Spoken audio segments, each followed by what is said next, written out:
La question du jour est, est-ce que vous vous sentez obligé d'être quelqu'un que vous ne voulez pas?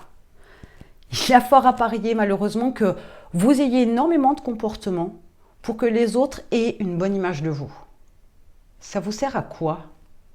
Si ce n'est à vous frustrer, si ce n'est à ne pas être vous-même, à ne pas être naturel, à ne pas dire ce que vous pensez, à ne pas faire ce que vous voulez faire pour plaire aux autres. Mais plaire aux autres, ça vous apporte quoi?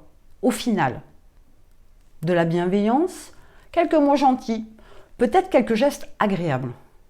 Est-ce que foncièrement, c'est ça qui vous fait être heureux? Si c'est le cas, comprenez bien que vous ne vivez qu'à travers le regard des autres, à travers le geste des autres, à travers l'affection ou l'attention que peuvent vous porter les autres. Mais commencez déjà par vous préoccuper de vous avant de vous préoccuper des autres. Commencez par vous aimer. Facile à dire, vous allez me dire, et je le concède, ce n'est pas si simple que ça. Sur le papier, il n'y a pas de problème, ça fonctionne. Dans la réalité, et d'autant plus quand on prend de l'âge, on a tendance à ne pas s'aimer. On a tendance à se faire pas mal de reproches. C'est sûrement votre cas. Il y a sûrement 2 ou 3 bricoles qui ne vous conviennent pas, qui font que chez vous, vous avez des comportements qui ne sont pas vraiment vous, mais qui sont pour plaire aux autres. On n'y dit pas toujours ce qu'on pense, de peur que ce soit mal perçu, de peur surtout que les autres aient une mauvaise vision de nous. Au final, qui est le plus heureux? Eux ou vous?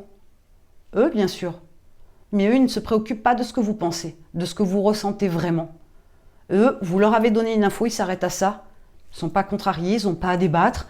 Pour le principe, qui ne dit mot consent. Si vous êtes en adéquation avec eux, tout va bien.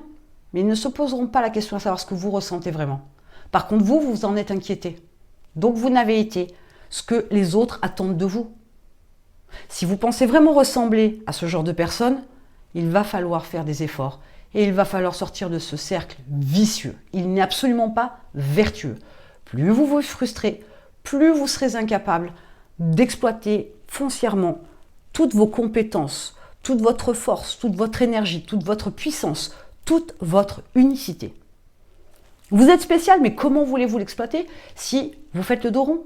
Si vous agissez en fonction des autres? Lâchez-vous. Il est temps que ça change. Si vous ressemblez effectivement à ce type de personnage-là, si vous êtes ce que les autres attendent de vous, mettez-moi ce que vous faites en commentaire qui fait que vous n'êtes pas vous-même quand vous faites ce genre de choses.